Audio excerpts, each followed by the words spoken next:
Hey Rick, I don't think I want to participate in this week's show. Pray tell, why is that, El Capitan?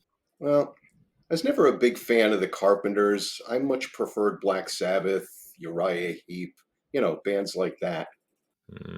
Not the soft sounds of the '70s band, but John Carpenter, the director, the master. Oh, really? Okay, that makes more sense. We thought so. Yeah, considering we're a horror show and all. I got to tell you though, after that Escape from LA shit show, I'm thinking I'd rather talk about the band. Agreed.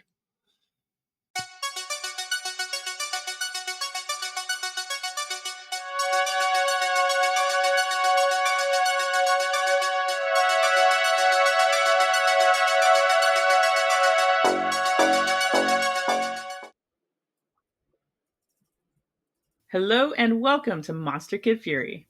I'm Callie. Here with me is Rich from Monster Kid Central. Hi, Rich. Howdy. And Rick from Film Fury. Hi, Ricky. Dun dun dun dun dun dun dun dun. Hey, I think we should be able to get away with your cover rendition. yeah, I don't think we'll get hit with a copyright strike. Plus, I'm friends with Alan Hallworth now, so I can probably get that just eked a little bit. Just a little bit. Just Okay. a little. Dude, there's that thing Rich does again. It's like, oh yeah, I know Alan Howard. Let me just leave that here. I'll see you later. Well, we sat and we talked Beatles for like an hour, so yeah.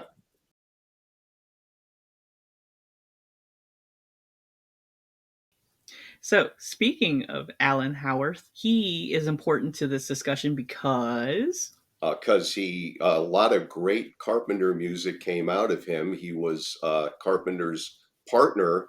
He and John both talked about how much they enjoyed working with each other. Why it ended, I don't know. Probably because one of John Carpenter's kids was is musically inclined, and I guess he would rather work with his kid.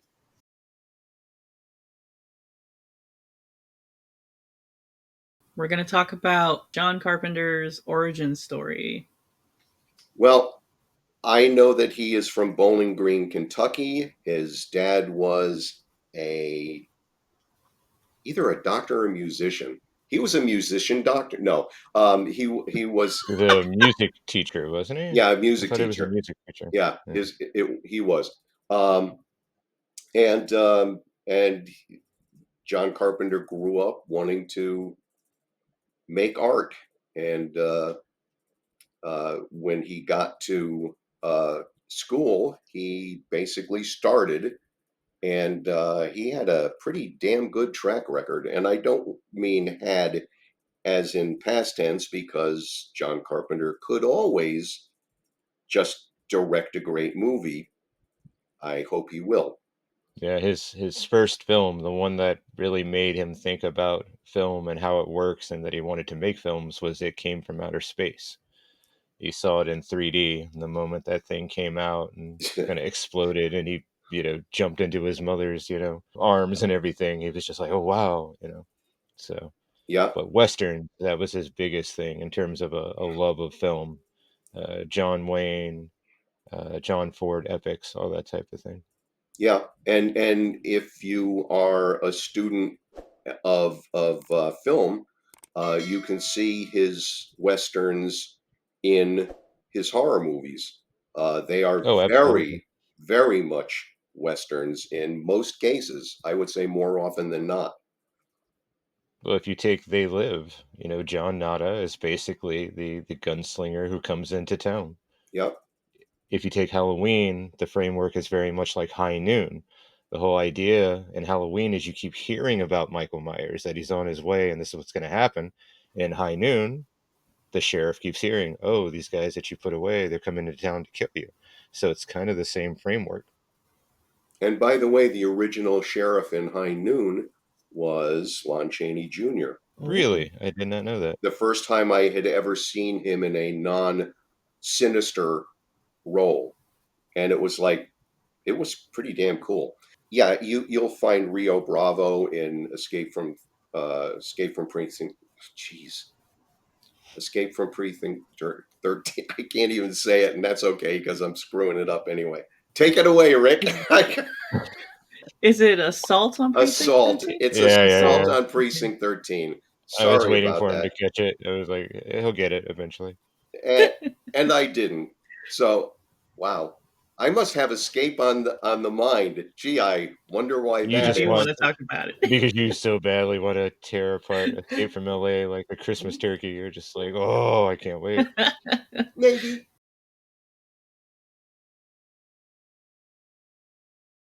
Okay, so anyway, he did a school project with the late great Dan O'Bannon,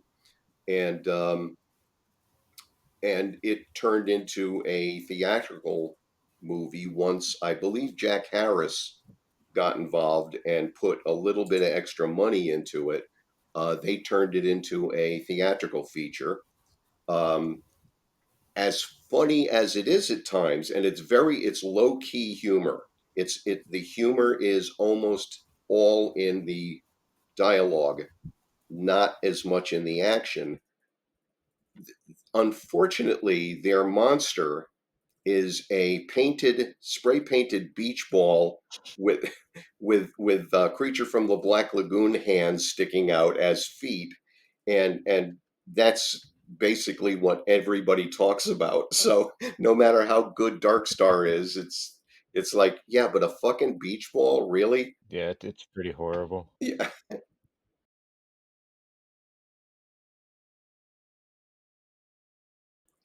See, I discovered John Carpenter as a kid, obviously watching movies with my mom, and I remember watching Halloween, and it was the first time I became conscious of, wait a minute, this is a movie where the person's name is with the title. yeah, Of course, I had watched Star Wars as a kid, Raiders of the Lost Ark, and I knew of those directors from little behind the scenes, right, but the movie did not identify itself as Steven Spielberg's Raiders of the Lost Ark. yep, But here I was like, wait a minute, John Carpenter's Halloween. yep, And it's something I started noticing more movies I saw of his at that point. And my real education of him as a filmmaker was basically my first year of high school hmm, because we had the joy of being able to leave campus. And there was a bookstore, literally like a mom and pop bookstore, right next to the store that all the kids would go to get their snacks and everything. wow, And of course, I gravitated straight to the bookstore. I'm like, hey, I sure, got like 45 minutes. I'm going to the bookstore. This really cool guy there, he introduced me to the Sean Connery movie Zardoz. hmm, He talked about so many movies with me. But I bought two magazines. He would have these huge piles of magazines. And it's yep, the first time I became aware of Cinefantastique. And I bought two issues of that. But I also bought a Twilight Zone magazine that had Christine on the front. And at the yep, very bottom, there was a blurb that said John Carpenter's Lost Fiction. So it's like, what is this all about? So I was curious, and I ended up picking it up because it had a short story that he had written called Harlequin. hmm, And it's this very bizarre, almost David Lynchian story about a clown driving towards the beach in the middle of the night. And you're just like, what the hell's going on? What is this all about? And he drives to the ocean, leaves the vehicle, and walks towards the ocean. And as he does so, he starts ripping his outfit away, and he rips his skin away, and he becomes this Lovecraftian sea creature, and he hmm, goes back to the ocean. So it was almost like the Twilight Zone story with the mannequin. You get the idea that yep, this being was allowed to become human, and for some reason he became a harlequin, a clown. And it's just, again, there's no true meaning to any of it per se. It's just this bizarre, almost experimental fiction. Like if he had made right, that as a short film, it would be an experimental film. yep, So there was that, and then there was the issue of Cinefantastique with just so much great information, because that one I think was written roughly around the time of The Fog. hmm, And I just love this issue because he just looked like a fucking rock star, man. He's got the fog behind him and everything. You see the jack-o'-lantern behind him, and yep, it was just so great. And I remember devouring that magazine. I read it so many times. Look at this Yeah, pimp. yeah, yeah, look at him. I mean, he still looked great. I don't think he had started the recreational activities yet. He was just, almost reminiscent of Edgar Allan Poe to me in a way, Yeah, his look and everything. And I was just like, yeah, this is my guy now, next to George Romero. It just he and Romero were the guys that I wanted to pattern my work after, not just my work, but my work ethic. My ideology about film, and to do it at that time, Carpenter was very much an independent still, because all of his films were produced by Embassy and whatnot. It was not major, huge studios or anything. He right, hadn't gone that route yet. And yeah, he just fascinated me. And oddly enough, right around the time that They Live came out, it gave like a resurgence in different programs doing interviews with him. And hmm. there was a show called Night Flight. Do you remember that? Oh God, yeah, USA, right? Yeah. Yeah, it was like a 3-4 hour block, and it was great because it was like the internet before the internet. Because if you were into genre or music and pop culture, they would just do these little 20-30 minute mini documentaries, Right. and they would repeat them throughout the week. So I remember John Carpenter came into one, and it was just amazing because it talked about his work on Christine, just all these wonderful interviews that to this day I haven't been able to find again. And I had it Oh, recorded at one point. I actually recorded it on a VHS tape and then lost the tape. But he really just, to me, he was just like a phenomenal force in the genre at that point. Yeah. Again, like he and Romero were just my guys. Yep. And to just the fact that he composed the music for his movies and everything, it even made me want to compose music, but I wasn't patient enough with it. I couldn't get it, and I gave up on it too quickly. But my son made up for that because he taught himself how to play electronic keyboard, piano. actually. So, which was a trip because I remember when he was trying to teach himself, because he asked for it, and my wife and I were like, all right, we'll buy you this $100 keyboard and you see what you can do with it. And I remember walking past his room, and you would You hear could this just hear. horrible rendition of the Halloween theme and be like, duh, duh, duh, and it's like, oh my God. But then one day, you just walk by and you hear dun dun dun dun dun dun dun dun dun, and it's Yep. like, is that him? And you creak the door open, and it's like, yeah, there he is. And now our littlest one, she's doing the same thing pretty much. Wow. But Well, yeah, he definitely became such a huge influence on me, and everything I could watch of his, I would.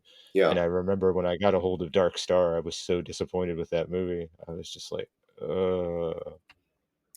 I like the delivery of the dialogue in Dark Star. That's the only thing that I do like, but I like very much the delivery of it because it's just so deadpan, and it's so deadpan that you don't think it's bad acting. You just figured, no, this was supposed to be like this. Um, because I think Dan O'Bannon, since he was one of the actors in it, he kind of, he knew it was going to be firmly tongue in cheek yep, sort of material. I don't know if Carpenter really knew what he wanted out of that movie because I know he downplays it quite a bit yeah. now in interviews.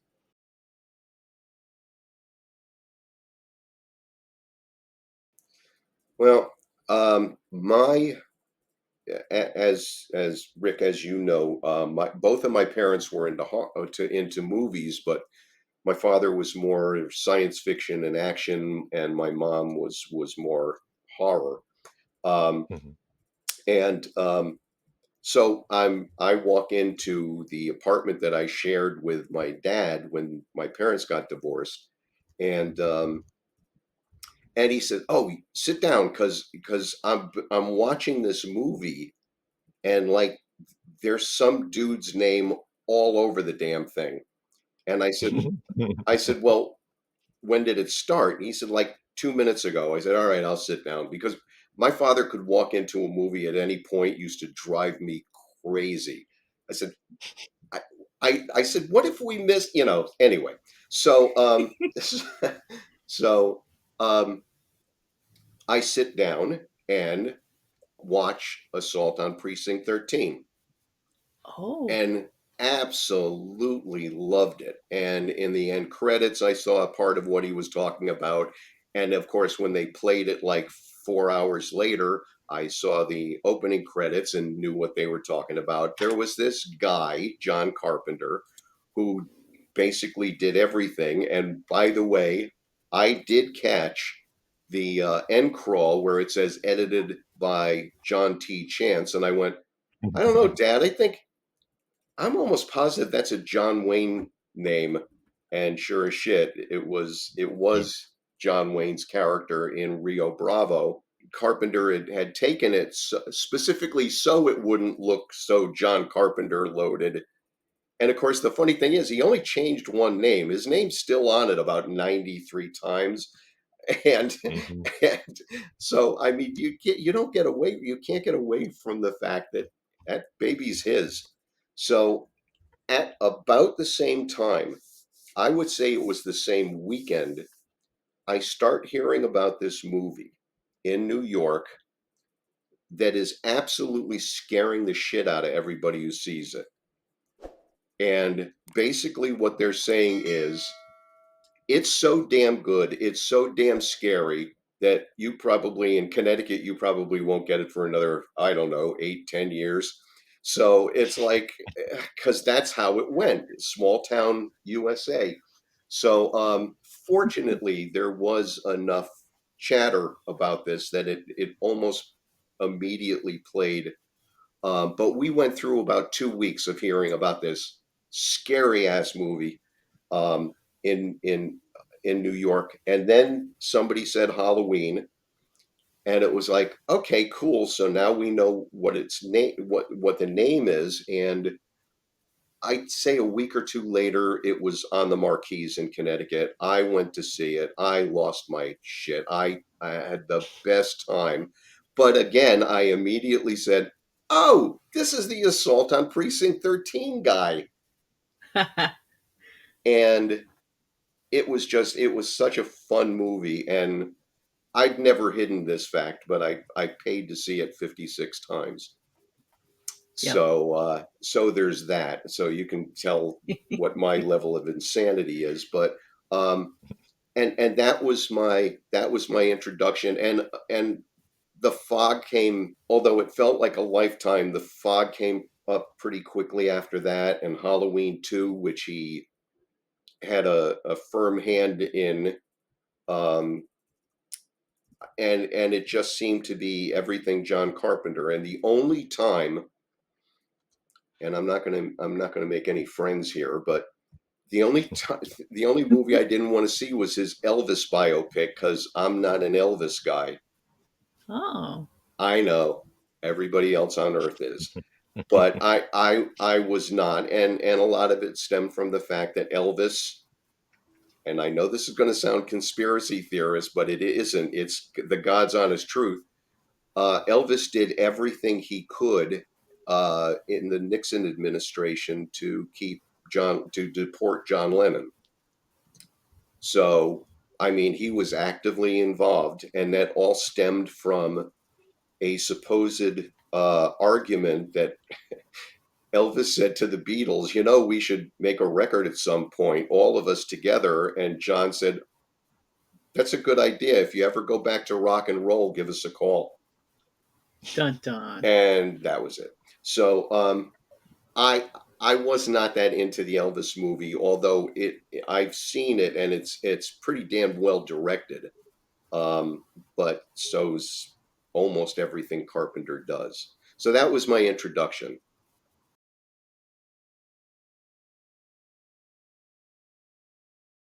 It's funny, the assault on Precinct 13, because uh, I had seen that movie and never realized it was his movie. And Ah, do you know okay. why? At the Why? time, I never realized it because the title simply says Assault on Precinct 13. It's one of, Well, yeah, 2 movies that doesn't have John Carpenter's before it. The right. other being Memoirs of an Oh. Invisible Man. Yeah. Yeah, Warner Brothers wouldn't allow that, surprisingly. They're like, oh, you can have a John Carpenter film, but you're not going to call our movie John Carpenter's Memoirs of an Invisible Man. So, Hmm. I'm not sure I like that. yeah, that's kind of how I feel about that. Hmm. But then Halloween was definitely the movie that catapulted him, Oh God, because yeah. he went from Dark Star. Then he went to Assault. Then he actually did a TV movie before Halloween that was Someone almost like a to prototype for a lot of his techniques used. Someone is watching me. is watching me. Yeah. Yeah, which had his soon-to-be wife. That's where he met her, Adrienne Barbeau. And Oh, oh really? god, Was he married to um, Adrienne Barbeau? I hadn't noticed. yeah, yeah. Lucky it bastard. Anyway, it was originally a TV movie entitled High Rise, and ultimately they changed the title of it. I don't believe he wrote that one because when he came out of film school, he was working as a basically a screenwriter for hire. right. He got a deal at I believe Warner Brothers, where he actually met Bob Clark for a period, Mm-hmm. who was also under contract to produce projects at the time, Yep. which I which will be in a later episode I want to do about Halloween and its rise to success. I think there's a lot of factors of that movie that came into play that if he had gotten his way on that movie, maybe we would not be enjoying it as much as we do to this day. But Yeah, that Halloween was definitely the one that got him there. right.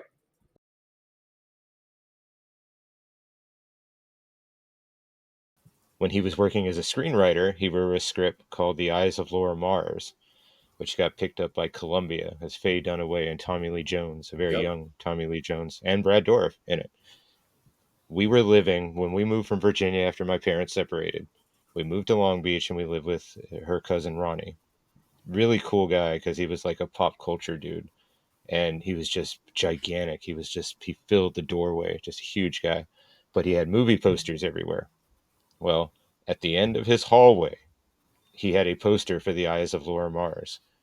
And that poster, because when we lived with him, we had like our own kind of mini bedroom set up in the front of the house. But the bathroom, you had to go through that hallway. And at the end of the hallway was that freaking poster. And it was just like, as a kid, it just like terrified me. So Carpenter was actually scaring me, Yeah. you know, way ahead of time, kind of a thing. Yeah. Um, But that is a yeah. scary. It's a scary poster. Oh, you know yeah. what? Look at it. Trust me, if I could make it up and make you look silly by it, I would have certainly been happy to do that. But you're absolutely right. That poster is scarier than shit, especially if you're in a situation where you can only rely on the eyes. Mm-hmm. Hmm. Yeah, so he was already a fan of John Carpenter, and I want to say, if I'm remembering it correctly, that's why he wanted to see Halloween because he remembered his name under the writer for that movie. Right. So he takes my mom to see it. They were so terrified when they walked out of that theater that they had to look in the back seat of his vehicle Nice. because they knew Michael Myers was in the back of that vehicle. They just knew it, Oh you know. no. I just thought that was great. I thought that was just a beautiful story. You know, to have a movie hit you with that much impact is just, you know, Absolutely. it's an incredible thing.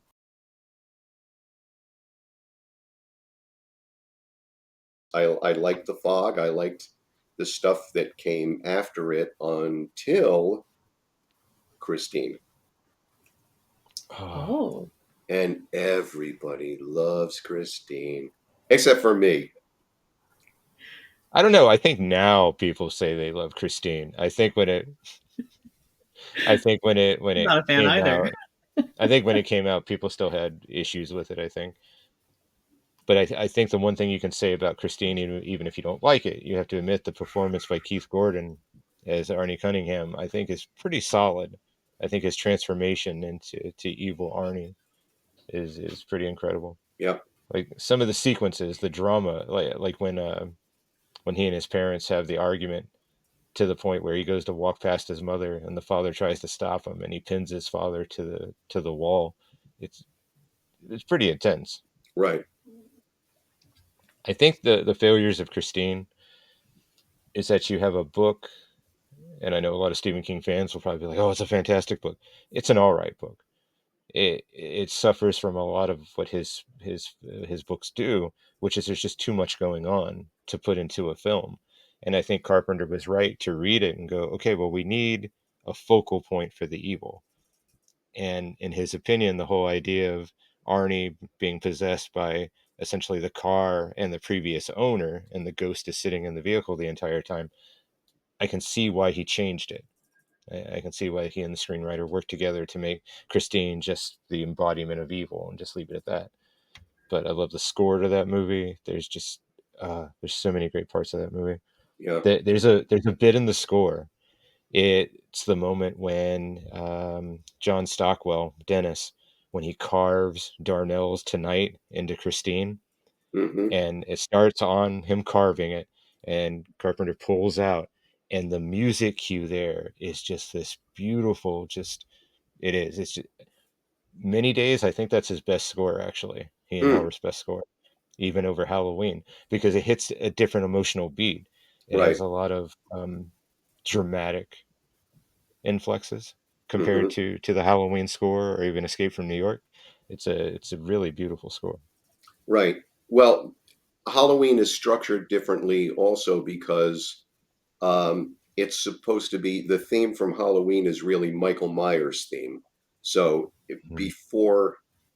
before somebody gets to that, they can, casual observers can see, okay, so this is something different, and Right. that's how they make it up. But to be honest with you, I would have been happy either way. But I just felt that Christine went the opposite way that I needed it to go as a fan. What bothered me so much about Christine is in the book, we never find out. I mean, there are hints in the plot, but there's never a definitive, is Roland LeBay possessing the car, or is the car just possessing everybody else? Um, Ah, and Carpenter's version, uh, immediately, I mean, like first shot, is the assembly line, and the hood clamps down on somebody's hand, thus answering the question. Well, no one's been. Roland LeBay hasn't been around, so it's the car, and it's like that's the mhm. last thing I wanted. I wanted it to him to carry that towards the ending, Ah, not knowing which it was. I would have had no problem if he just blanked out afterwards, if he just, didn't answer the question. But so I liked very little about Christine. So none of the moments of I guess patented Carpenter worked for you, like the score, the sequences when Christine's actually killing the bullies, things of that nature. No, The sequence with the gas station, none of that worked for you. no, I said very little, but yeah, there. I mean, it was still a John Carpenter movie, um, Mhm. and I thoroughly enjoyed the John Carpenter aspects of it. Um, but it just it was there wasn't that progression, um, where he's getting better, when Christine came out. In my opinion, he got bigger budget, but he didn't get better. But Yeah, that's yeah. just By that time, he was in the studio system. right. He with the thing with Universal, and then crossing over to Columbia Pictures with Christine.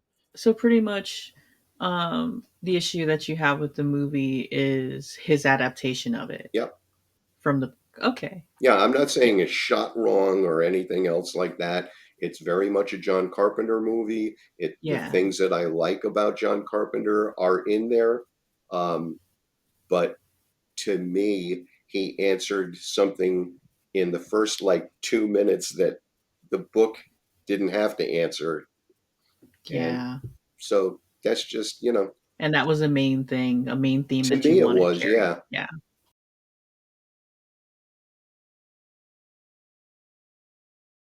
Because by that time, that's his. Let's see, one, two, three, four, five, six. That's his seventh movie at that point. Hmm. So we're talking about 1983 there. So he's had a pretty strong hold on the genre by that time. Yeah. But with Christine and The Thing both failing, he felt the need to do what many directors do. It's like, okay, I need to do one for them. I need to do that type of movie that puts me into the upper echelon of filmmakers. So he does Starman at that point, Hmm. which I think was a really strong move. And at least he was still allowed to call it John Carpenter's Starman, produced by Michael Douglas. It's fun. And the humor in it is really good because it's somebody from the outside looking in, questioning a bunch of stuff, that we do here. So I connected, and it was a good date movie also. It definitely showed that Carpenter could direct actors Yeah. in terms of definitely a non-horror vibe. Yep. And Jeff Bridges is so good in it. Karen Allen, oh my goodness, Yep. little Ricky Crush again. It's like, oh, there's Marion Ravenwood. Oh, there's Marion Ravenwood in underwear. Okay, this is different. Again, though, to be Um, fair, we should try to come up with a list of people you didn't crush on because it would be shorter. It would, right? So, but maybe, anyway, yeah. but anyway, I think the only thing about Starman that I'll say is unfortunately it doesn't have a Carpenter score. correct. Yeah, and it suffered. I think it suffered from that. Yeah, because I think those emotional moments of the Christine score, I would have loved to seen what he and Howarth would have done with Starman. Yeah. I think that would have been really interesting. Maybe that's a project they could work together on now, have like a reunion and go, hey, let's go back and do a score for Starman since we didn't get to do a score for Starman, and let's see what it would be like. Hmm, that's an interesting conversation.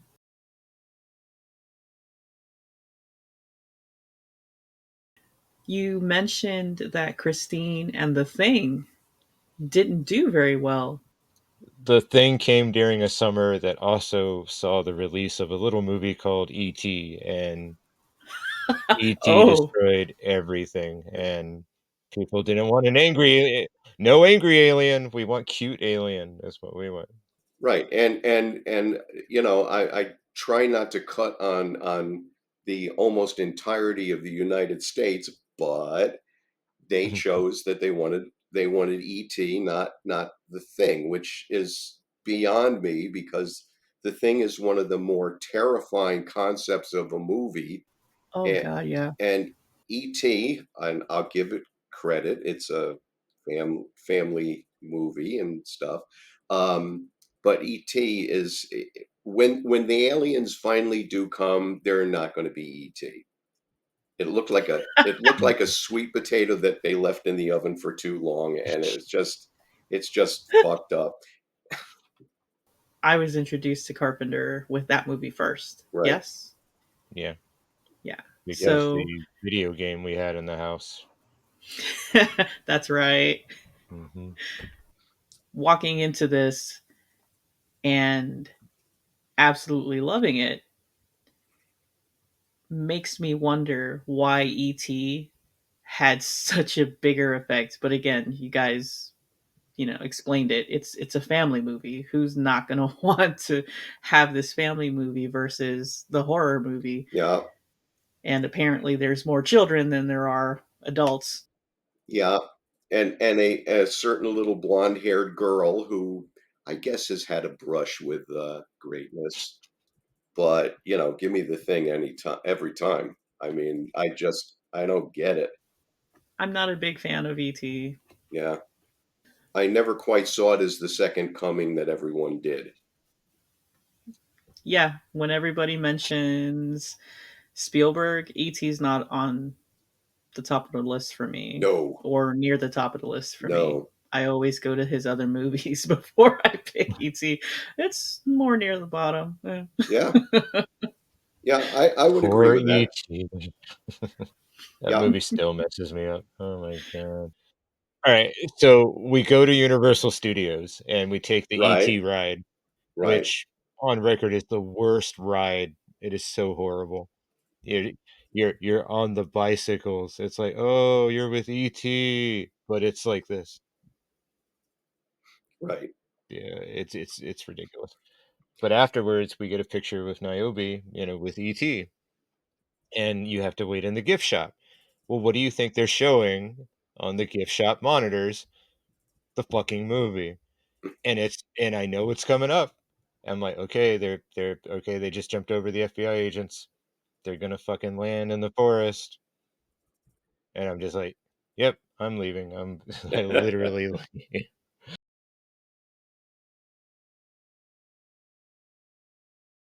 So what's interesting is, so by this time he is infiltrated the studio system. He is in it now because he's worked for three of the major studios.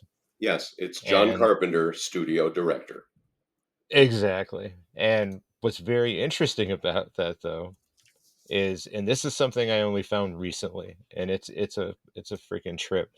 This is an interview with him done in 1979 by the BBC, because as you well know, England fucking loved Carpenter. To him, he was to them, he was like the next Hitchcock. Right. He was that big of a deal. You had people publishing fanzines about him. He was just, again, he was a big deal. Yep. Uh, this interview is a trip here because he takes time to shit on three filmmakers of the period, which is pretty wild. What I hate worse than anything else is pretension in any form. Somebody who's pretentious and is delivering a message. Because I don't think motion pictures is at all intellectual. I think it's all feelings. People laughing, crying, screaming, etc. Getting excited, getting upset, whatever. And when there's a message to it, it's not my kind of movie. Would you not say there's some kind of a message going on in Dark Star or in Assault at the Precinct?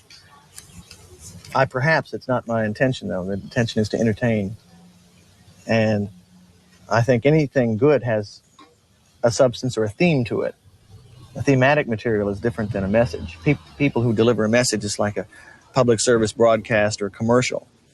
This is what I believe, and you must believe this too. I think any great work has a theme, though. And the theme can be discerned from a message in that it's not hitting you over the head or stating something, but it's a little more subtle. In other words, you're saying that you actually do quite like ideas, but you absolutely. don't want them to be paramount. Well, I don't think they can be, because first and foremost, I think, in my opinion, that films are to entertain, to be entertained and to feel. And it's through the feelings that you get from watching a film that you're going to derive the theme, the importance of the movie. What about your contemporaries? Lucas, Spielberg, De Palma. I don't care for them. Any of them? I think George Lucas made a good film, American Graffiti. Very good. I think Steven Spielberg, Jaws was good. They made a lot of money. That's not quite the same as being good. You liked Jaws, but you didn't really like Close Encounters, no? Why? No, I didn't. I didn't care for it. And just, again, it was pretentious, and I think it got out of control. And I think he lost control of it. And there were parts of it that were not well done. I just didn't care for it as much. It didn't have a single purpose in it. It went off in several directions. One of the things I admire about a great work is that even if it's flawed, that the director is completely in control of it, and he directs the film or tells the story with a great deal of authority. And I felt that wasn't there in Close Encounters. Can't you envisage sometimes movies being directed by people who are on the edge of experimentation with a form or with a subject and who are investigating them? I'm thinking of people like Altman in Nashville, for example, where you feel that he's stretching the boundaries of narrative. And that's one way to look at it. Another way is he's flogging around in the swamps. I don't care for Altman's work at all. But man, if I had seen that interview when I was like 16 years old, I'd be like, this man's fucking amazing, because I mean, the ideology is so impressive. And then you meet him now and he's just kind of, he's just like, he doesn't want to talk about his films, doesn't want to talk about the love people have for his movies. It's such a bizarre thing, because I hate the whole concept of, oh, you get older and you become less of what you used to be. And Mm, it's like when I see an interview with Scorsese, it's the same fucking dude. It's the same yeah, guy who made Taxi Driver, at least in his execution of I'm going to make this movie. right. But you hear him here, you hear the passion. But it's so interesting that he's talking like this. But then what? 12 years later, 13 years later, he's in the studio system, Yeah, which I find very interesting. But I loved his expression when Robert Altman got mentioned. His eyebrows yeah. went up, and he's just like, oh, which is funny because I've never liked Altman either. So, No, I haven't like, either. outside of The Player, because The Player was about Hollywood, which is the only reason I like that movie, I think. So I'm not a And huge for fan of me, Altman. it's not even the player. I don't like his work. Now, is that me calling him untalented? No, I would never, ever say somebody who is as successful as Altman. I would never call him a hack or anything else. But I will say I didn't have that experience with his films. To me, um, they were even boring subjects, and I don't like that. But no, I totally understand why people like them, the people that Carpenter's talking to. But Carpenter was still pretty young back then, Mm, and speaking his mind, some people might look at that as, well, he was speaking his mind because he's young, he's the next big thing, and he's coming mm, in and setting Hollywood right. The other way to say it, though, is that everybody he was cutting on had successful careers, mhm. and who seriously, who are we to judge? I mean, we individually we judge, which is what he was doing, but still, I mean, I'm not taking a swipe at everybody who liked his stuff, like Altman stuff, or yeah, You're just saying it wasn't your cup of tea. yeah. And the funny thing is, if you look at who Carpenter idolizes, people like John Ford. Um, Howard Hawks, yeah. yeah, John Ford did not understand screen direction, and it's kind of funny when you're watching something and the cowboys are coming in from this side and then the Indians are coming from this side and they go back and forth and all of a sudden the Indians are coming from this side. You're like, did they pass the cow? It's like, really? So, he idolizes somebody who I don't think knew screen direction. So, Mhm. okay. But I think there was something very refreshing about that interview in the sense that he was never, outwardly rude towards the filmmakers he was criticizing. He was just speaking as one creative talking about other creatives. And I don't think he did it in a malicious way. Right. Because what's interesting is that Callie hates Close Encounters. Yeah. And it was funny because I thought I really enjoyed it. I enjoyed it as a kid, Right. but when it came out on Blu-ray, it was the first time I had seen it in, oh God, yeah, probably since high school. Yeah. Maybe if it was on, I'd see little moments of it.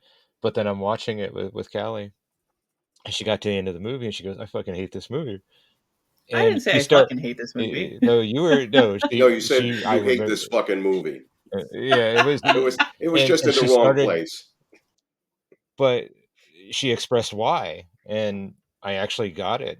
Because I was watching that movie as a father, and that was her biggest thing was that he just left his family. He's just Well, like, "Fuck you." He's like, well, and well, sure, there's that. all right, well, first of all, he left Terry Garr. Right. All right, prime Terry Garr. Yeah. Okay, all right, I can put up with Terry Garr yelling. It's fine. I'll stop talking about UFOs. It's Terry Garr. But I think it's interesting that Carpenter makes the comment about, I just didn't think it was a terribly well directed movie. And I think that's a refreshing take because you don't see filmmakers honest with themselves. It was weird hearing him taking shots, but yes, I do like the honesty. He was asked those questions. Yes, Like, he was. if I interviewed you, because I think the running joke was before we were going to do this show, it was, before we had the very intelligent idea of bringing my wife into this, we were going to just interview each other. Yeah, So it would be like me. It's like, how do you feel about the work of Rob Zombie? And you do the same thing. Your eyes would roll, your eyebrows would go up, and you'd be like, yeah, I don't think he's a talented filmmaker. I think his work is horrible. So yeah. he was just being honest. He was responding to the No, no, question. no. Is all. I agree. We don't have we're not at different ends on this. I think it's a damned if you do, damned if you don't scenario. Mm. Because I mean, Spielberg would have every right to say, seriously, because I'm pretty sure I put in my, I think I put in the work. So, I kind of want to see an interview with Spielberg. It's like, what do you think the work of John Carpenter? How does that hold up? I think he's a who? hack. Yeah, Who is that? Would be the worst. Yeah, it's like John Carpenter. I don't think I've heard of a John Carpenter. right. And it'd be like his name's above the title. Damn it!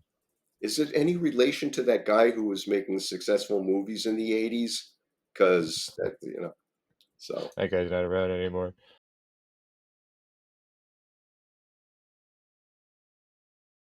So he follows it up with what I think to be one of his best movies. And once again, it's that situation of people now are like, "Oh, I love this movie." No, at the time, people hated this movie so much, and it was a reunion with Kurt Russell, Big Trouble in Little China. oh my God, what a great movie. I fucking love And this and movie so and by the much. way, I liked it when I saw it in the theater. So Eh, oh yeah, big time. I unfortunately I didn't get to see it in the theater. I had to watch it on video because again I knew it was John Carpenter, and it was so funny. It was one of the few movies of Carpenter's that my mom didn't like because she wasn't a genre bending person. Right. She's like, look, I need it to be sci-fi to be sci-fi, horror to be horror, and Big Trouble in Little China is kind of everything. And it's Supernatural. Yeah, it's got everything.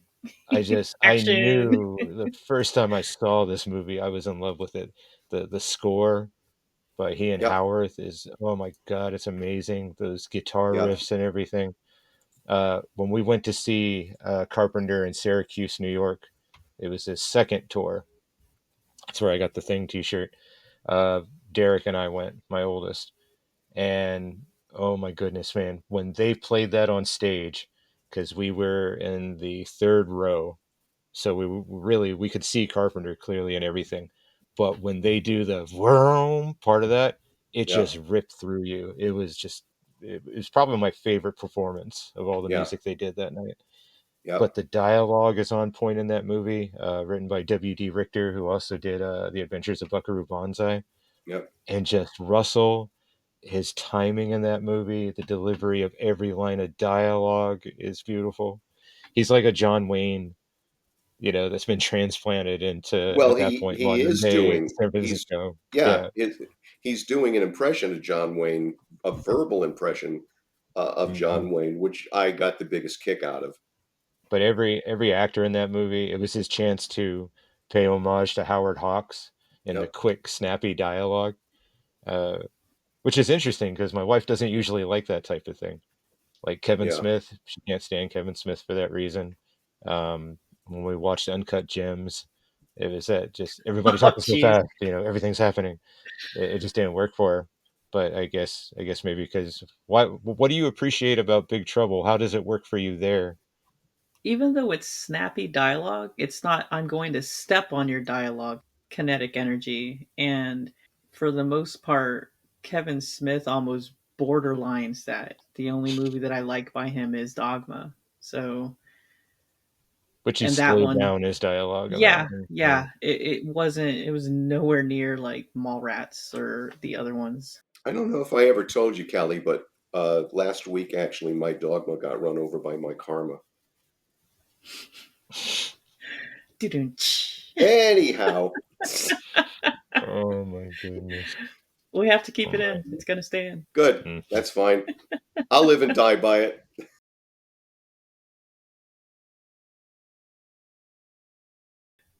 So, what movies of Carpenter have you not been able to see in the theater? Out of his original, his movies from 74 to 86, yeah, I only had a chance to see Halloween, The Thing, and Escape from New York. Even Prince of Darkness and They Live, which was his follow-ups to Big Trouble. I didn't get to see those in the theaters, but I did see Memoirs of an Invisible Man, In the Mouth of Madness, Village of the Damned, Escape from LA, Vampires, and Ghosts of Mars. So I saw his latter half career Yeah. in the theaters. Yeah, and Big Trouble bombed so badly though.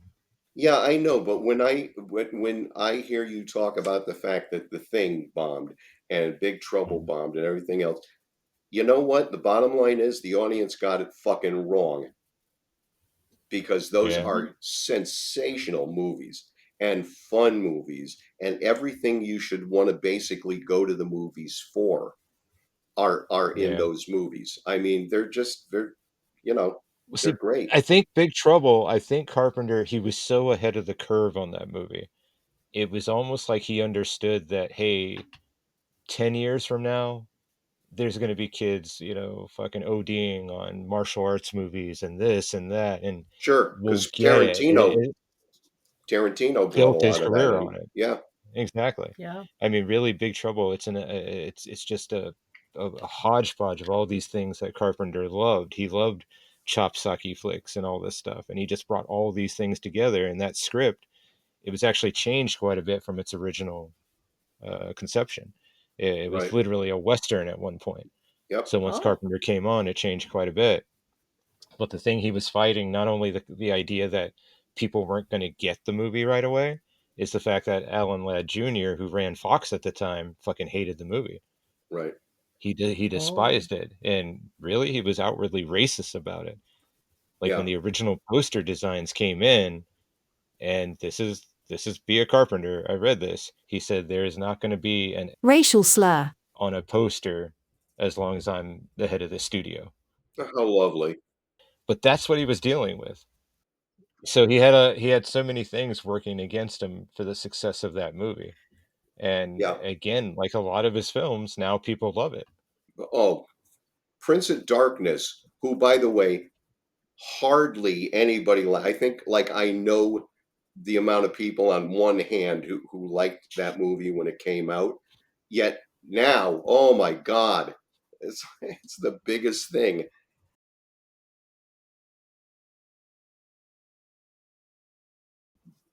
I'm trying to think the first movie I didn't see in the theater Okay. was possibly Village of the Damned.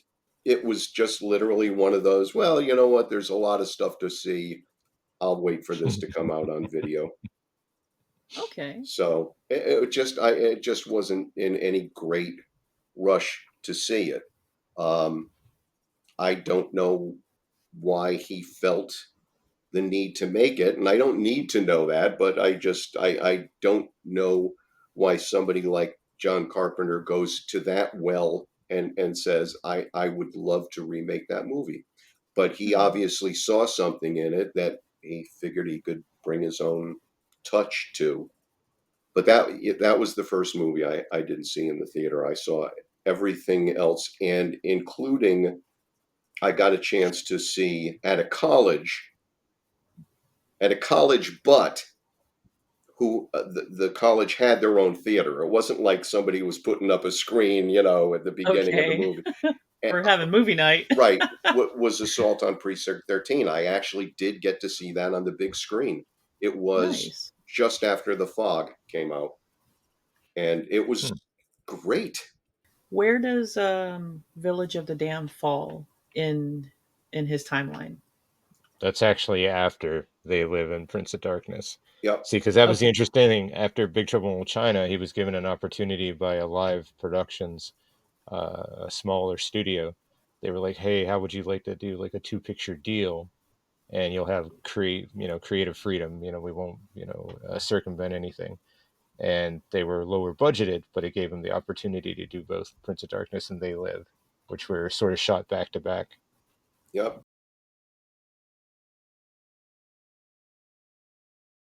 My brother from another mother, Bob Haggerty, and I saw um, Prince of Darkness in the theater. That's cool. That's Yeah. And how did that go? Very well. I loved it for exactly what it was. If there was a misstep, it's the lead is kind of a TV personality, and You don't like Parker Jamison? Oh, it's there's a whole lot of people who dislike him actually okay. from that So movie. Even here's what people who I'll like the movie don't like him. here's what I'll say. I do like him. I don't like him in this movie.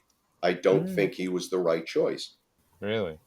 Who would Yeah, you but have? Is there like anyone you would put in place of him, like a Carpenter staple, or a Carpenter staple, no. I would have even done somebody like Griffin Dunn, who was very much smaller in stature, um, Mhm. and always and never played the big character. Ah, You know, I mean, he has a great part in American Werewolf in London, but it's overshadowed quite a bit by David Naughton. David Naughton? Yeah, David Naughton. Yeah, David Attenborough. I think he holds the movie together. Look at that Now, tash, though, man. yeah, who is this? it's adult movie stash, That's Parker Jamison. That he was on a Okay, show okay. called. He was a TV actor. He was on a show called Simon and Simon. I and see. and by the way, on Simon and Simon, he made about 40 times per episode what I used to make a year. So I'm not taking his success away from him or anything else. I'm just not sure uh, I would have made that pick. It he didn't. I don't think he carried it. And by the way, it's never a good idea to put somebody on with a adult movie stash. I mean, really. But Tom Atkins. I don't see that as adult movie stash. That's it. You don't have to look deeply into it. Other times, adult movie stash. You haven't seen Prince of Darkness, have you? But No, you haven't shown that one to me. I remember like bits of it, and you did spoil it for me. You told me what the ending was. That the butler did it. the Butler did it. The butler did it. No, I'm a huge fan of that one. I love Prince of Darkness quite a bit. I do too. Yeah, the score, the fact that it has the longest running opening credits of any motion picture is like insane to me. Yeah, that's true. Yeah, you don't get directed by until like 15 minutes into the movie at that Right. point. Yeah, you'll actually know whether you like the movie or not before you see who directed it, which is kind of odd. Do you notice it though when you're going through the credits sequence? You notice it when you see it. By the way, in Yeah. the Friday the 13th remake, which the one only thing that I enjoyed about it was the fact that the Friday the 13th logo comes in like 25 minutes into the movie, and you sit there and you go, "Oh fuck! I forgot that I forgot Was watching. that it was right that it was credits. You know, it was just so damn funny." No, Prince of Darkness is really interesting though because it's a supernatural, pseudo-scientific horror movie. It's Yeah. very bizarre because I don't know if Carpenter had just come off the drugs at the time and decided he wanted to explore new things, but he had encountered the world of quantum physics, Mm-hmm. which heavily inspired the screenplay, and it's in the movie. They mention quantum physics so much in that movie, it's crazy. Yeah. Well, But I certainly like when someone has when a character has a scientific analytic mind and something supernatural is fucking with it. It's like, you know, because mhm. you just know that they're going to go ape shit at some point. They're like, wait a minute, you know, I'm in sciences. That sciences go boom, boom, boom, boom, boom, boom, boom, and there's no wackiness in there. And now I have doors Everything can be shutting. Yeah, explained. now I Yep. have doors shutting on their own. You know, I thought that was a good move. One of the things I love about Prince of Darkness is that it has the Western motif of gathering everyone. Yeah, You know, you're gathering the gunslingers. yeah, So, you know, the priest goes to the scientist, scientist goes to his people, and they all show up at the church. and this wonderful scene where so much of Carpenter stuff is driven by the score many times, and the music they play when they show up at the church is this wonderful, funky sort of don't, don't. It's just so great. It's like an action Yeah. movie score Yeah. for a bunch of nerds coming together to research this thing. Yeah. Nerds. They are. I love it, and it's like, and speaking of the nerds, the other reason I love this movie so much, especially when I was like 16 years old, Ricky Crush time again, it's the first time I saw an ethnic person with an accent, because there's an Asian scientist, a translator. She translates the book they find, talking about the devil and God and everything. And she's just super cool in that movie, but she's only in it for like 20 minutes, if that. Just like all the scientists are so unique, and you have Peter Jason, one of the greatest character actors. Mm-hmm. He's the gentleman sweetheart from They Live, the one who runs the church outreach. The Yes. one who, yeah, he's like, yeah, if you can use those tools, we can use you. That guy, and he's so great in Prince of Darkness as well. So Yep. yeah, just everyone in that movie, just so tremendous. It was probably some of his finest casting, actually. It's Mm-hmm. really an ensemble cast.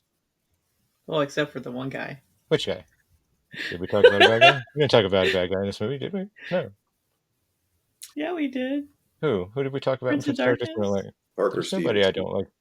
Oh, Park. man. Leave that man alone. Leave him and the We Tash just were alone. discussing, weren't we? Yeah. Oh well. Anyway. Lisa Blount, she's really good in it too, as the love interest, the one who, spoiler alert, becomes the savior of the universe in a sense. That's a pretty big spoiler. Hey, if you're watching a John Carpenter thing and you haven't seen this, outside of my wife, she doesn't count. There's a whole lot of horror movies she hasn't seen, so that's understandable. But if you're Right. watching our show, you're probably a horror fan, I would imagine. Yeah. And probably have seen this. They're not saying, "Hey Brad, get me a pencil. I want to write this down." Of the dead. Prince of Darkness, They Live.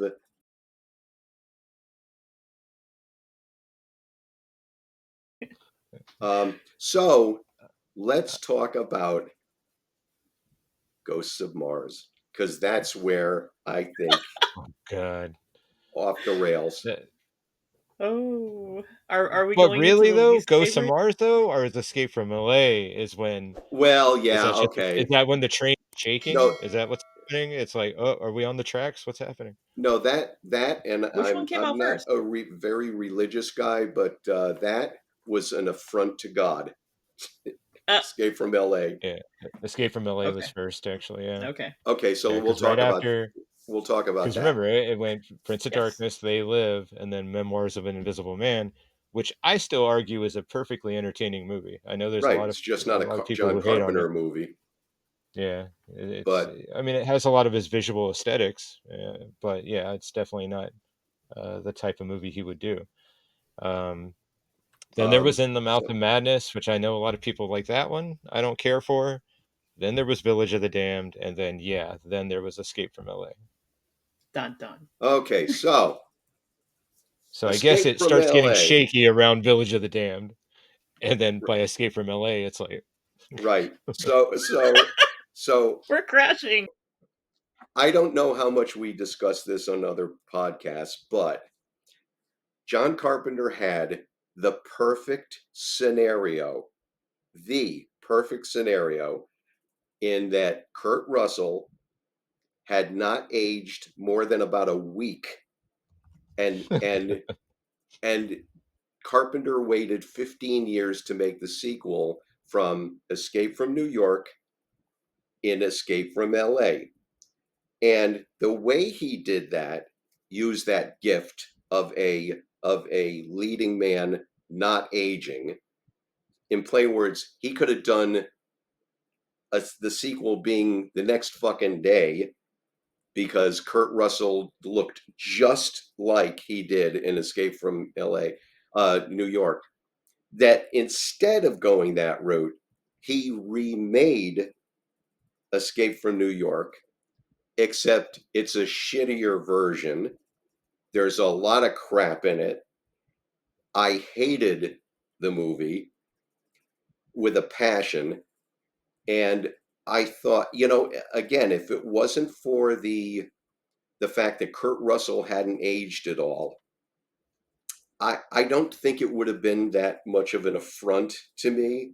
But oh my God, you could literally have he could have crossed a bridge and done Escape from New Jersey the same time kind of thing 15 years later, and nobody would have noticed. But See, and the worst instead, part, though, yes, look who wrote it, though. It was yeah, written by Carpenter, Russell, and Deborah Hill, God bless her soul. yep. And all I can think of is that they were like, we're tired of not making money from these earlier films we did, and this was their way to do it, is all I can figure. Because it's inexcusable how bad that movie is. Like, it's a beat for beat remake of the original movie. Don't let anybody ever tell you that you're unkind, Rick, because you've given them the benefit of the doubt that they don't deserve. You gave them an out. Where me, on the other hand, I just want to say it blows, and not in the good way. Off with their heads. Yes. So it was insanely bad, and a ridiculous decision on his part. So I go to Escape from LA, Yeah. and I'm like so pumped to see the movie. Because even the trailer is pretty decent. That's the one that you chose to go to. I've talked to people who said once they came out of the Phantom Menace, they had to talk themselves into the fact that they enjoyed what they saw. Okay. Second, third, fourth time. I saw Escape from LA 3 times. Uh-huh. 3 times in the theater. And that third time, I'm like, yeah, it kind of sucks. Yeah, it does. And it Yeah. is. It's bad. The best part is the score, which was done by Carpenter and Shirley Walker, who composed the Batman animated series. Right. Yeah, so you have this cool redo of the Escape from New York theme, which really doesn't make any sense because Escape from New York's theme is not Snake Plissken's theme; it's the Escape from New York theme. But they Mhm. use it again, obviously.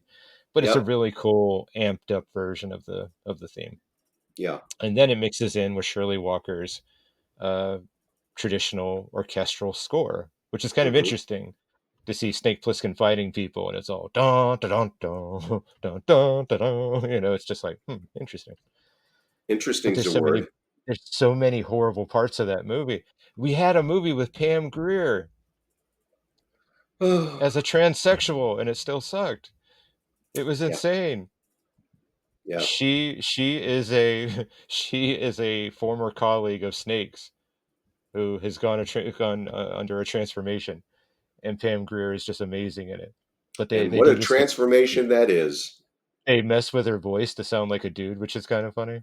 Like Yeah. they make her voice much deeper than it actually is. Yeah. But you have Bruce Campbell in this movie. You have Yep. Steve Buscemi. Yep. I would say you have Peter Fonda, but God bless him, I never liked Peter Fonda as an actor, anyways. So The thing is, they had really damn near everything at their disposal and made a disposable movie. the special effects are god awful. It's the worst CGI stuff. Oh my goodness.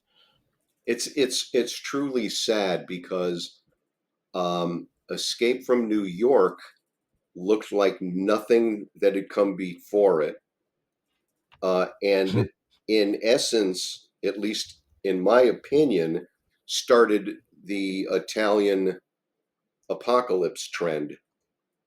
Yeah. Um, so they basically saw Escape from New York and said we can do that too, and and there were tons of them, and they would mix that into science fiction. They would do dramas. They would do a ton of stuff. Um, they didn't go, they didn't necessarily go end of the world monsters. They did end of the world gangs. But yeah, I honestly feel that Escape from New York started that whole thing. And oh, this, Look at that, man. That sums it up right there, the entire movie. yeah, You're just you like, bet your holy ass it crap. does. Yeah, yeah. So let's leave it on the screen a lot longer, so people can tune out. Get Let it rid of sink in how bad this movie is. get rid of it. So Escape from New York was just such a great movie and a great movie going experience and Mhm. funny, and what a cast. I mean, great cast. And unfortunately, even though I've put Escape from LA on the back burner of my mind as much as humanly possible, I can't think of one without thinking of the other. And that's the real damage that was done to me. And it's a Yeah. sequel, so it's not like I'm the fucked up one. I mean, they made it. I mean, this time I'm not the fucked up one. But it's true. Don't you want to be able to think of a movie sequel if you think highly of the movie? You know, that would, in a perfect world, that would be great if we could do that. And we have gone over a lot of really great and really bad sequels. This one is more in the no excuse category. You really you really had no freaking excuse to make a copy, and a bad copy at that. So I think I've gotten my Escape from LA out of my system. I'm not 100% sure, but I think I'm okay now. I can find my center. On a scale of 1 to 5 with my Renfield hate, you came in at like a 3.5. You weren't as angry as Okay, I thought you'd be. all right. Yeah. Well, I try desperately to have some respect for John Carpenter, even though John Carpenter doesn't appear to have it. Okay, go ahead.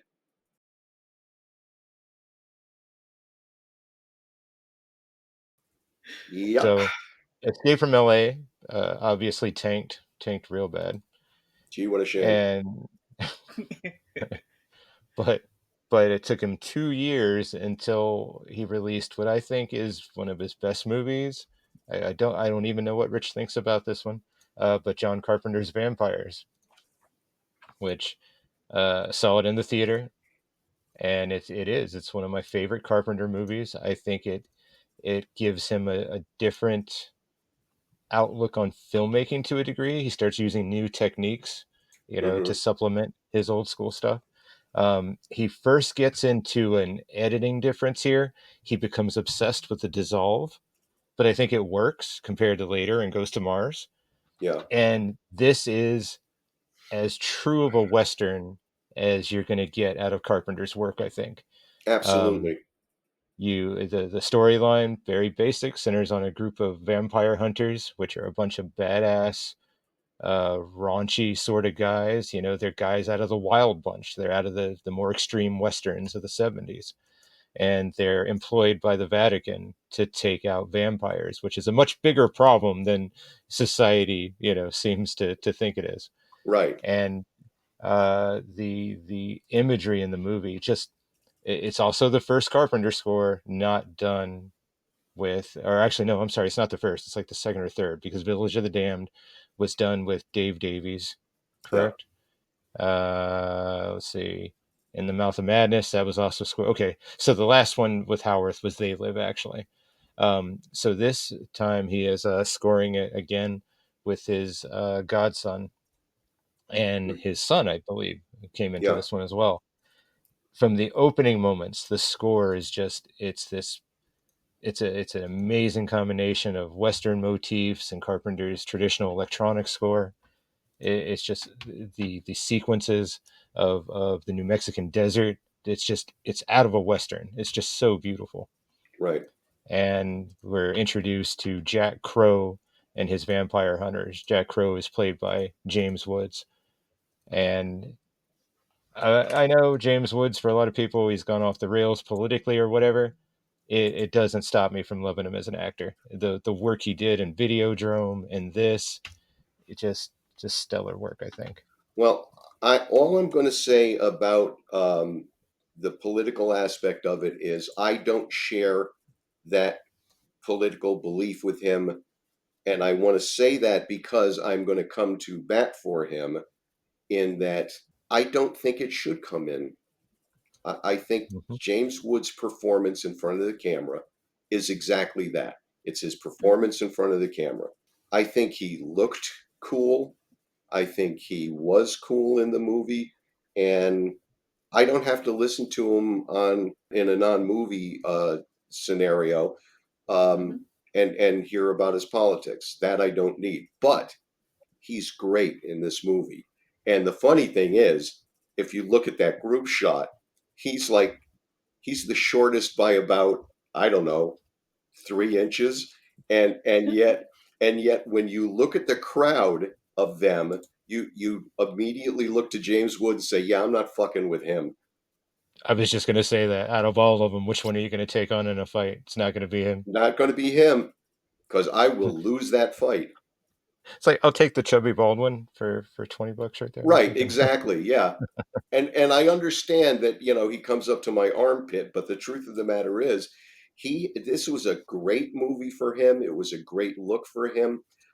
I seem to remember, I've seen it 2 or 3 times. I seem to remember liking the beginning more than the ending, Hmm. meaning the hunt more than the actual catch. Mm-hmm. Right. I guess that's the way I want to phrase it. Um, but I thought it was a great little movie. You know what I love about the ending of Vampires is that it's that old Western thing of we're not done with our business yet. Yep, I'm gonna find you. I'm letting you go now, but yep, this isn't over, kind of a thing. yep. And that actually ended up in. Did you see Hell and High Water? By No, created by the creator of Tulsa King. There you go. The same guy who created Yellowstone. And if you look at Hell and High Water, it ends like Vampires with two characters doing the same thing. yeah. It's all okay, we're walking away, but this isn't over and you better watch your back. And I love that ending. I thought that worked so well. I completely agree. Again, I happen I seem to remember that I was like higher in the beginning, more swept up by it in the beginning, and slightly less towards the second half. But that's not a cut. It's just I happen to like the first half more than the second half. A great bit, if you're a fan of this movie and if you haven't checked out the commentary on either the DVD or the Blu-ray, there's a wonderful moment because it's James Woods and John Carpenter doing the commentary. And in the opening sequence of the movie, you'll remember that they open a closet and this husk of a victim falls out onto the ground. And James Wood chimes in and says, "Oh, look, there's John Carpenter's cameo."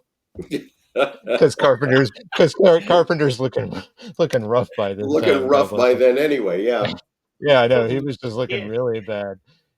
There's one shot of him on set that I've always laughed about. Did you see a movie called Nightmare at Noon? It's a low budget action horror Yes. movie directed by Nico Masterakis, Yes. and Brian James is in it Yes. as the bad guy, and he's an albino who wears like this completely white outfit. But there's a shot Okay. of Carpenter on the set, white hat, white outfit, completely like a white shirt and everything, and all I could think of is Nightmare at Noon. That's exactly Right. what that looks like. And Nightmare Yeah, at Noon, I will say, I was crushing on the wife. Wow, she's impressive. So, that was that was Trish from Friday the yeah, 13th, the final chapter. but it's funny how I well, how anybody remembers movies, but that was it for me. I think if I wasn't crushing on her, I probably wouldn't have noticed. Remembered it. Yeah, probably wouldn't have remembered it. Because if memory serves me, Rick, wasn't this one of those movies that ends like 3 times or something? It's like, boom, okay, done. And then somebody But else it's not. pops up and it's like, all right, nah, okay, I'll suspend my belief and enough. Give them a second shot. And they die. And then all of a sudden, boom, somebody else pops up. It's like, all right, I'm done. Yeah, it happens a few times. Yeah. Yeah, it's just, it never ends. But that we could touch on that anytime you want. We could do a crushes episode. So what's But going to happen? What the future episodes would be is Rick sitting there going, "Well, there was the girl in such a," and you and I are like,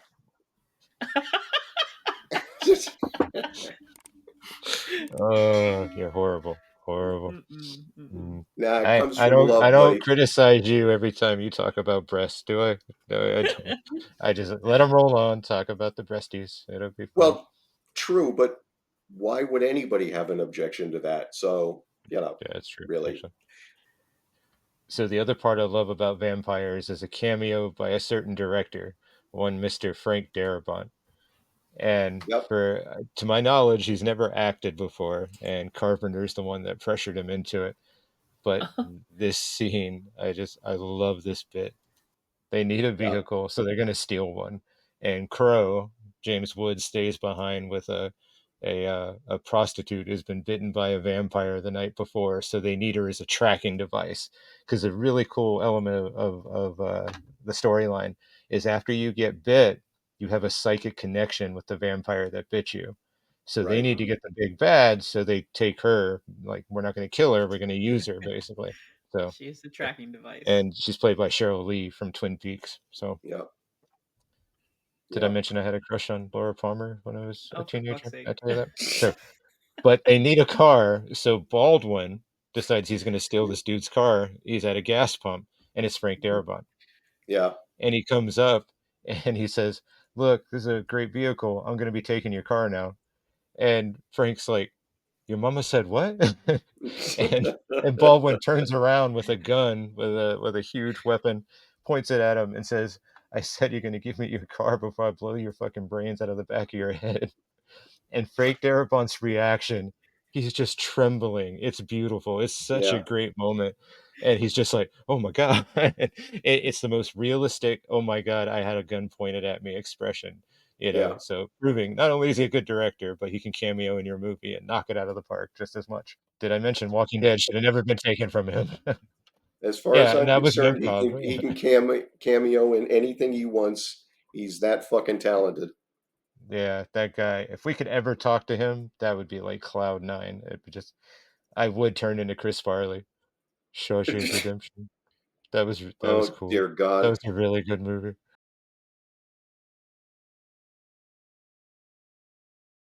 So swinging back around to the movie that I think you really wanted to trash, and rightfully so is Rah, John Carpenter's Ghosts of rah, Mars, rah, rah, rah. the I, rah rah rah movie.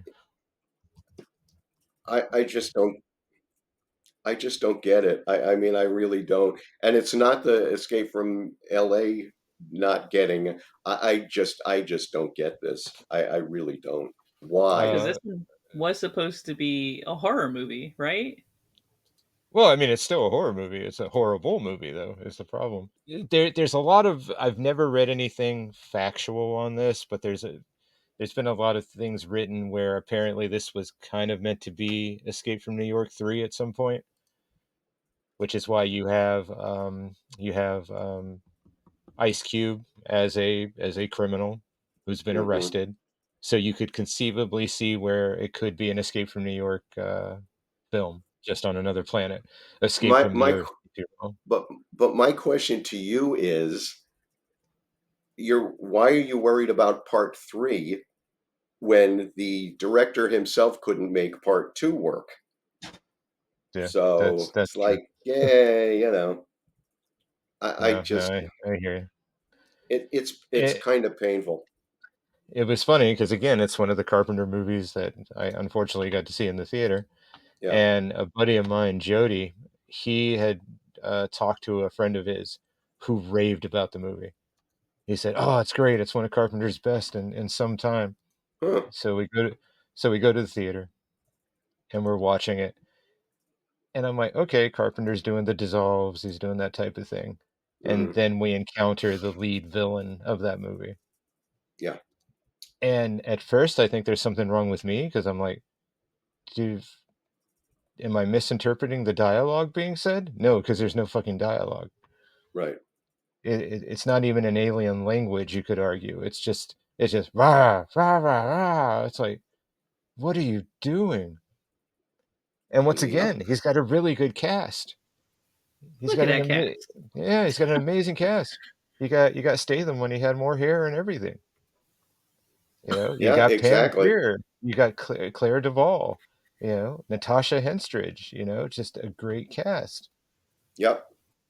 And I can see maybe the seeds of what he wanted to do, it being a space western again. But good God, man, this movie is awful. I know. There's a flashback. There's a flashback that then has a flashback within a fucking flashback. Yes. Well, look, that's Literally, that's they do that. that's his And when that prerogative. happened, you know what I thought about? Funny Farm with Chevy Chase. Yeah. Yep. When his wife gives him the review of his book and she's tearing it apart. She goes, "There's 3 flashbacks on the first 10 pages, and I think there's even a flash sideways." And I'm like, that's what I thought about. I'm like, John, what are you doing? Carpenter doesn't give a shit about it when you listen to the commentary, which is done with the director of photography in Carpenter, and Yeah. Carpenter says the following: "So Gary, how would you like this?" Hmm. That's it, and then let's the DP talk forever. Right. Oh Carpenter wow. barely says anything of value in that commentary. But then if you listen And to the commentary for The Thing, or Big Trouble in Little China when he's with Russell, they're cutting it up and they have all these great stories to tell. But Mm. but these latter half movies, very little to say. yeah. Aw. No, I agree. I agree, and it's kind of sad because I don't think his stuff has Carpenter stuff has import after a certain time. And when did you ever think that you would get that about somebody who you enjoyed directing? Um, Hmm. I mean, to be able to sit here and say, well, Carpenter isn't really that important right now, kills me, because I thought that would be a forever thing. No, no, no. I'll always get into Carpenter to varying degrees, but I'll always. And when the hell was Ghost of Mars made? I mean, it was 50 years ago, something like that. Ghost of Mars was 2001. Yeah, there you go. So, oh my God, 2001. So almost a quarter of a century. Yep. Yep. And then in 2010, he did the very forgettable The The Ward. Ward. Yeah, the biggest notoriety of that is that Amber Heard was in that movie. Ah. Yeah. It's a movie that when you watch it, it doesn't even, there's nothing to remotely connect it to Carpenter. Visually, he didn't do the Right. score. It's just, it is. It's a misstep. Yes. And then the And last thing he directed was a TV show. It was a reality series for Peacock, I think it was. hmm And he Hmm. directed one episode called The Stalker, which he did from his chair in LA.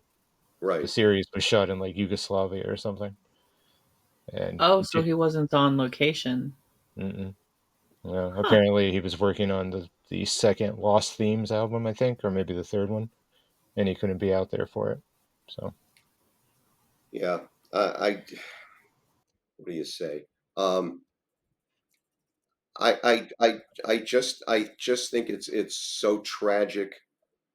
I understand one time or one hit wonders in the movie industry. That had a good idea, kind of blew the wad and attempted to do a sequel, and even had the slightest bit of something for a sequel. So you're not really that angry at it. But this is a guy who had choices, and I don't care what wasn't received well or anything else. He had choices. And my feeling is, you had a choice and you chose this. It's just ridiculous to me. But again, I don't have a successful film directing career, so I should probably keep my mouth shut.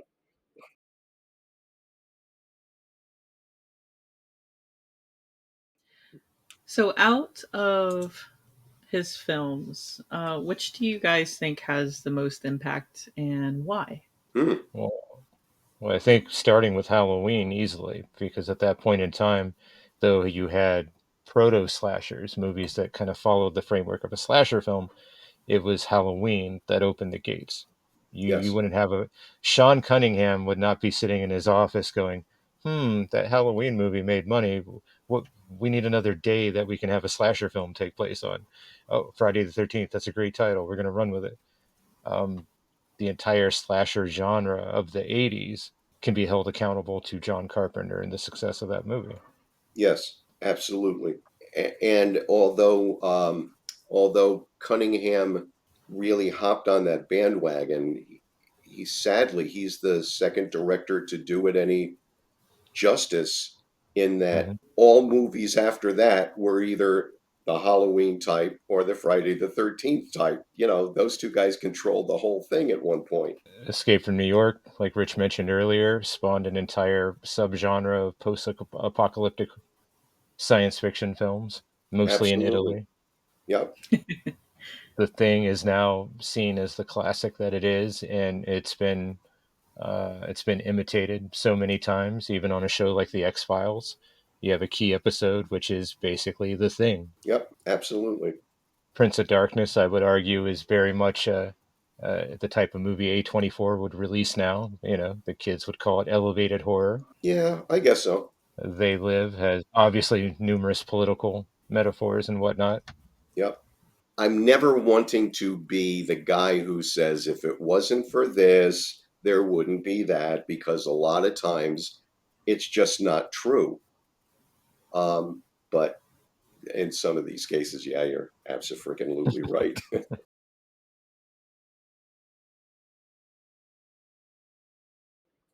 I mean, I think it's very sad to be a fan of his work, to see how it started and where it got. Like if you take a contemporary like Martin Scorsese, he was very interesting because it took him a while to even get to Taxi Driver level. You could argue Mean Streets was like the first signs of what this guy was going to be. But he did a Yep. lot of shorts, he did a lot of work prior. Carpenter, you had Dark Star, the TV movie, and Assault. Yep. And by Halloween, he's got it. He's done. There's no more learning to be done. He is a master at that point. Yeah, I would say so. He had been brought aboard the Jedi Council at that point. He's just doing his thing, Right. and you see him trying to hang on to it. But I think he and Romero were buddies, so it's kind of funny that he and Romero are like my faves. Yeah. Um, and he was constantly trying to get Romero to come to California. It's like, come on, come work for the studio. It's not so bad. But then you see the hell Carpenter started going through ultimately. He Right. just was not able to keep control of everything. He wasn't able to be the auteur that he wanted to be and rightfully is. And it kept going down and down. True. And if he didn't see that coming, that's on him, because we all saw it. I don't want to sound like I'm piling on the guy, but the truth is, it was pretty much plain as day. I think Carpenter, remember, he was the guy who wanted to make Westerns. That's what he wanted to do. Yep. In fact, one of these screenplays that he wrote didn't get produced for years, but it ultimately got made by HBO Films. He wrote a script called El Diablo, and it ended up being produced with Lou Gossett Jr. and Anthony Edwards. That Yep. was from that period where his intentions were, no, I'm going to make Westerns. He wanted, really, he could have directed for Eastwood. He could have done projects with him. I think that's probably where he would have preferred to see his career go. But you work within what you can, and you work in the themes that you can. Yes. And I think it just got to the point where he couldn't even find a way to inject the themes any longer.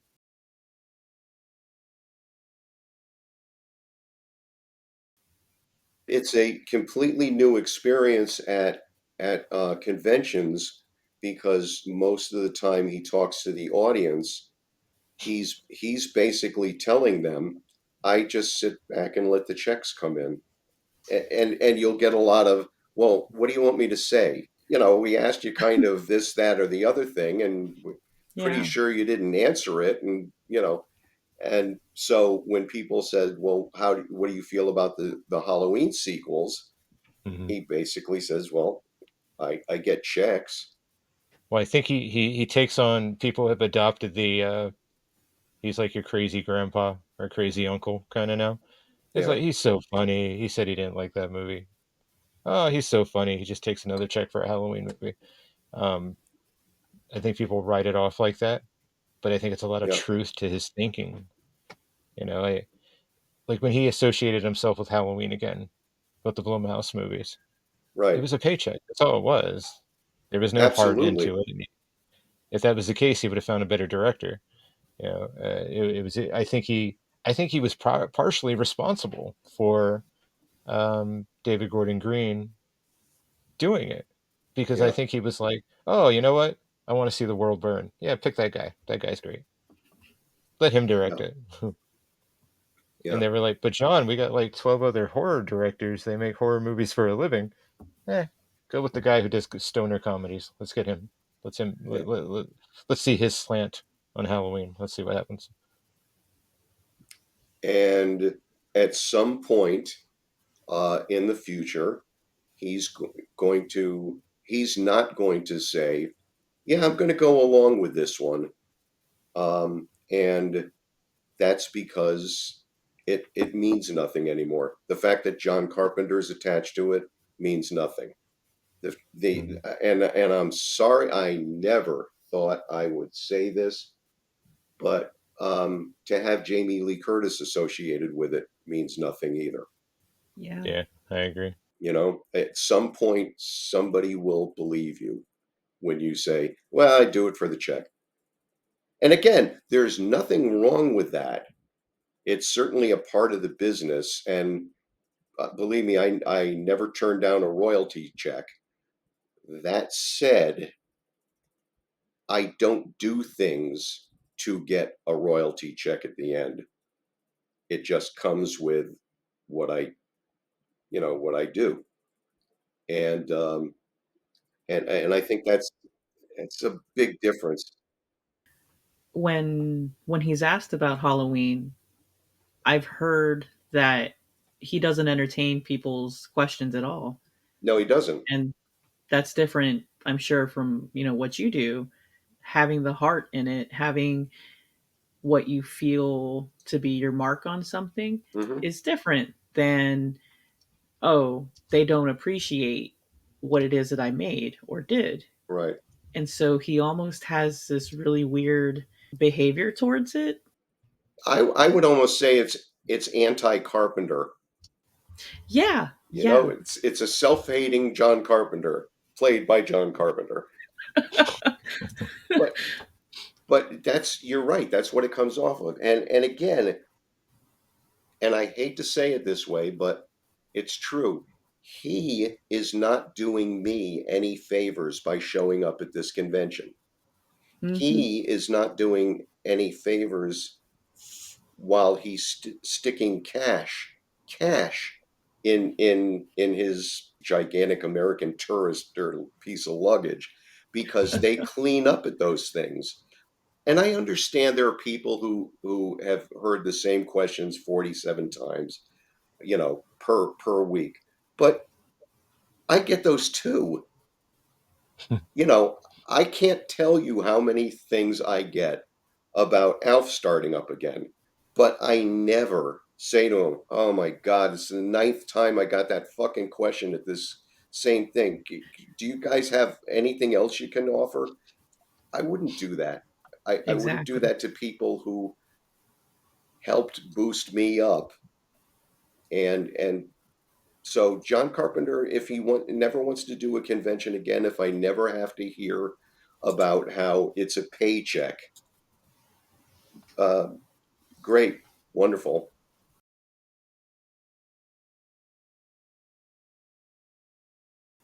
I think the thing that breaks my heart about it is that usually, even filmmakers or any type of creative that kind of run from the creation that they feel just doesn't represent them or it just went too far, they always come back around to see the beauty in it. Hmm. Even Craven stopped running from Freddy Krueger and talked about in the documentary, like the 4-hour documentary on the Nightmare movies. Yep. He talks about what a great time it was and how it's affected people. Sure. In Oh, Carpenter, okay, we went to see Carpenter in Syracuse, New York, and I had the big bucks at the time, and I paid for an exclusive meet and greet. And my Hmm. son, who I said, had learned to play keyboard and everything, he loves Carpenter. He went to him with his Escape from New York soundtrack and everything on vinyl to get signed, and he kind of confesses all of his love for his work and talks about how, you're the reason that I taught myself how to play music. Now, Hmm. if someone tells you that, how That can you you're an not fucking be inspiration. how can you not be moved? How can you not go, holy shit? Get Yep. up, give him a hug, give him a handshake that seems like it means something. Yep. you can Or at least smile at him. or maybe respond verbally, John, would be great. And he barely gave a smirk and then went back to signing. What a shame. And I'm like, how can you, just as a human being, not be moved by something like that? I don't get it. And I'm not saying that because it's my kid. I'm saying in No, general, no, no. I completely you know, understand. If somebody tells you that you were an inspiration for something, Yes. that's man, oh man, it does not get any better than that, at least in my because opinion. really, as a creative, you hope for that. Yeah, It's not the main reason you're doing it, but you hope that at some point in time, these crazy things you've created will touch someone else aside from your own inner child. right. Because and art is supposed to go on. I'm always so touched when somebody, pays any attention to anything that I did, meaning it was some form of inspiration. I'm very Yeah. happy about that. And I don't see how you can just sit there. And if that's and that's how Carpenter's is going to act at a convention, now I'm even doubling down. Please don't do anymore. Yeah. Yeah, yeah, he canceled the Richmond one he was going to do for this month. Funny enough, Yeah.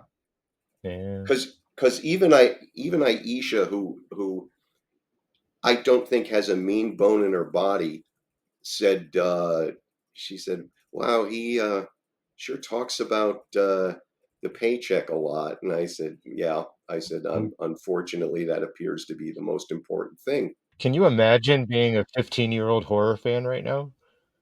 And Ugh, you're learning about his work and you're just like, I'm gonna go to this convention, I'm gonna meet him, this is gonna be great. yeah, Paycheck, paycheck. That's why I did it. Paycheck. yeah, They yeah, make a and Halloween you're movie, they put a check in my hand magically. yeah, and you're sitting there putting a mirror underneath his nose to see if he's breathing. It's like, you know what? That does you don't need that shit. Maybe that's what we're seeing now is that all of those years of bad decisions There you go. have now put him on this path of not being able to discern that somebody is literally pouring their heart to you to say that you're an inspiration. Well, that's a damn shame then, because Savini went through a period where he was pretty pissed off. And Rick and I have on many occasions talked that we actually think he would, not that he was right to do it, but we thought he absolutely has a fucking case. Because I mean, the Night of the Dead remake was stellar.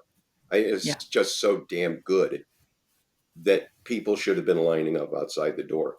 But but Savini's come around, and maybe Carpenter will at some point too.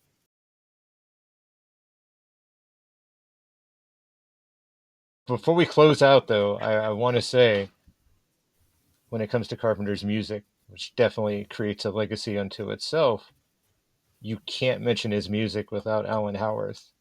Absolutely, And I think it's very unfortunate that the fan base will consider him secondary. Like, oh well, John's the backbone. Alan was just the technician. And I think that's a horrible way to look at it. And I think absolutely. you can hear the difference clearly the moment he moved on to other collaborators. Hmm. Yeah, he's a stand-up guy. Um, he had nothing negative Yeah, to I think say about Carpenter or anything else. I was lucky enough at Monsterama to be able to speak to him at length and to listen to a concert by him.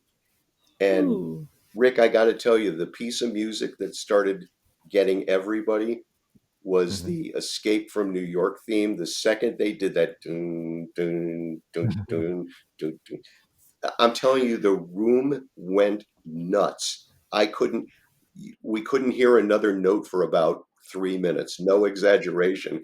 It was crazy good. And that Cool.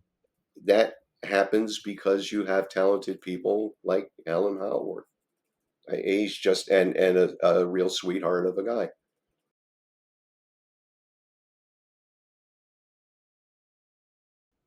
Is there anything else that you want to bring up, Rich? Cigarette Burns. Wasn't that the Oh, one?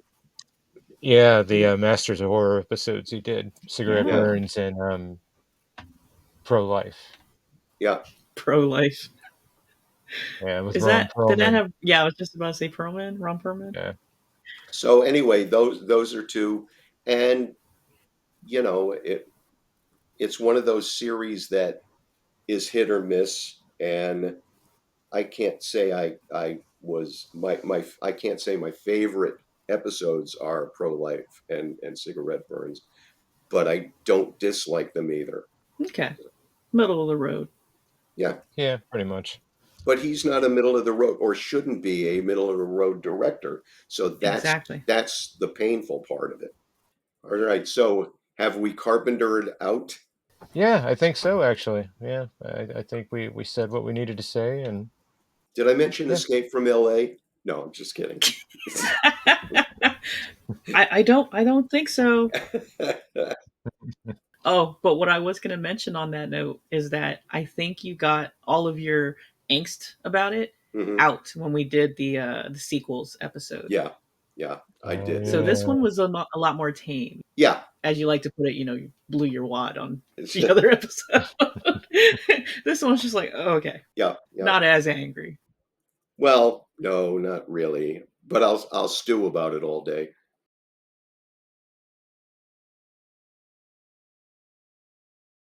Well, looks like this is going to be the end for it. Rich, do you have any last words? Well, let's hope not last words. Let's hope last words for today. I'm doing this just because it drives him nuts. Mhm. All right. So no, I enjoyed today's talk, and I enjoyed most of the subject matter. Well, thanks for being here. We'll catch you next time. And you, Ricky, do you have any last words? Just that it was fun talking about John Carpenter, and we really shook the pillars of heaven. I think so. Thank you, everybody, for joining and listening in. We'll catch you on the next one. Bye.